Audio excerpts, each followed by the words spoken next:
name is Eddie Tofpik. I'm Head of Technical Analysis and Senior Markets Analyst at ADM Investor Services International Limited. And here is your weekly technical analysis of Kansas City and Minneapolis wheat markets. I'll start with Kansas City wheat. There are some obvious differences here that I'd previously been at pains to point out compared to the Chicago contract. However, there were in recent times also now quite a few similarities here with the Chicago contract. There was a bullish halfway hesitation in July, though a singular one during the pullback up, with an initial target in the 713 area and a secondary target in the 742 area, both of which had been achieved, unlike the ones in Chicago. We also had the same monthly key reversal up here in July, and this part is key, a similar upper tine currently at 771 of the late March to early July shallow bullish shift pitchfork. This upper tine had capped the market in August, much as the version we'd seen in Chicago, and also caused a breakout lower out from a recent July based bullish rising wedge pattern with a target below in the 697 area. This was for the wedge pattern and was especially interesting because that's where we also have the 50% absolute Fibonacci line, a little below the 50% Fibonacci line of the big old 2011-2019 move at 692. Prices overshot this support and went down as far as breaching the odd combination of the rising short medium moving average, currently 724, and the lower tine of the recent bullish Andrews pitchfork, currently 733, and the middle tine of the larger original bullish shift pitchfork, currently at 684. If that wasn't enough, just below was at the time the slowly rising medium moving average, currently 683. What that meant was the market was halted and turned back up 4 weeks ago. In the process of moving up, the market created a small reverse head and shoulders formation over late August to late September period. The market broke up through the neckline 2 weeks ago and moved up, leading to me placing an initial target X not too far overhead in the 776 area and a secondary target X1 in the 793 area.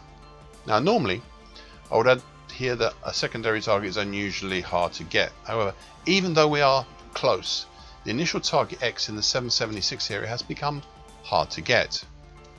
You see, up until now the market had been sympathetic to what had been happening in Chicago, but the differences were now becoming evident again when the end of last 2 weeks or so ago, the start of last week actually, saw a move up to test the same overhead upper tine, and as mentioned right at the beginning, of the shallowy bullish shift pitchfork. Once again the market then dipped down and away from this upper tine, but now we have a situation whereby the pressure from above is being met by pressure from below, notably the lower tine, currently 733, of the big old bullish Andrews pitchfork with its seemingly departing partner, the rising short medium moving average, currently 724.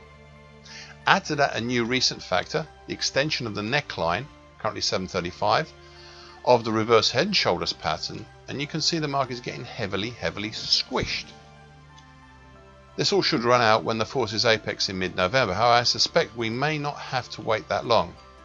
Now, if you've not been able to see what I'm getting at, that is fine. It's quite complex.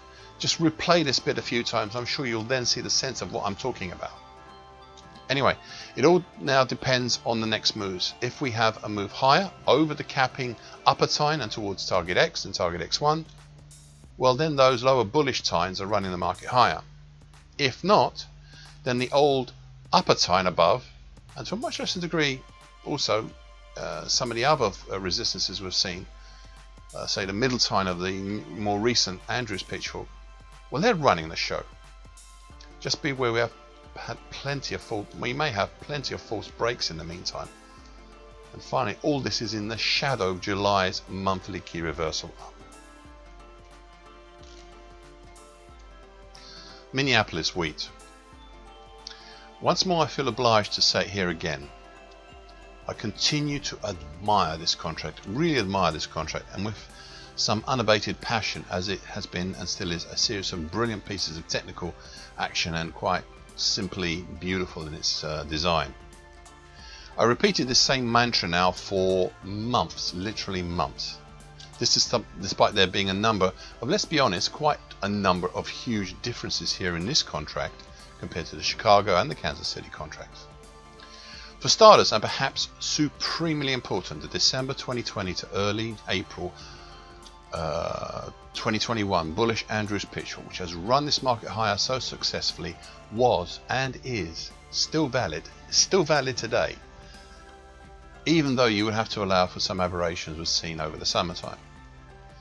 The key feature over the summer had been how the market had punched up and down over and under the fantastic upper time, currently 997, of the very same bullish Andrews pitchfork. During that time, prices still moved higher, and when it looked like they might fail, well, those very same actions also allowed me to draw a more acute April to May bullish Andrews pitchfork. This second one had grown like a branch out of the first one. 8 weeks ago, the lower tine of the new Andrews pitchfork, bullish Andrews pitchfork, crossed up over the upper tine of the old Andrews pitchfork. And there's been the rub, because this conflict stopped the market's rise for a second time, with prices then pitching back down again thereafter.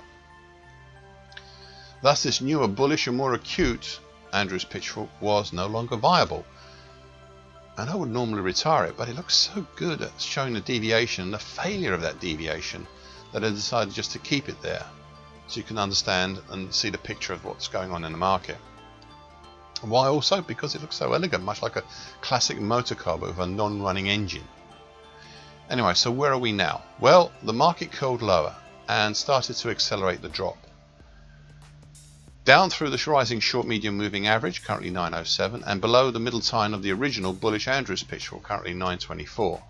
However, both these two supports eroded the bearish incentive and re-established the original bullish incentive, such that today, Friday, we have the highest high in recent times. And so I would keep a close eye on that combination of rising middle tine and flatlining to rising short medium moving average below. Any serious deviation from there could be an indicator of the next move, obviously assuming it is not a false break.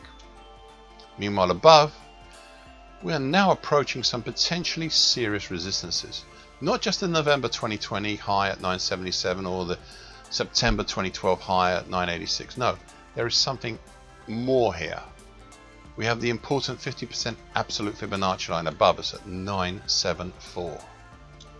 These are the ones to watch.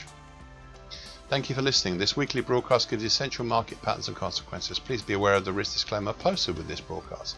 Copyright is Tofpik and ADM Investor Services International Limited. And here comes the final bit.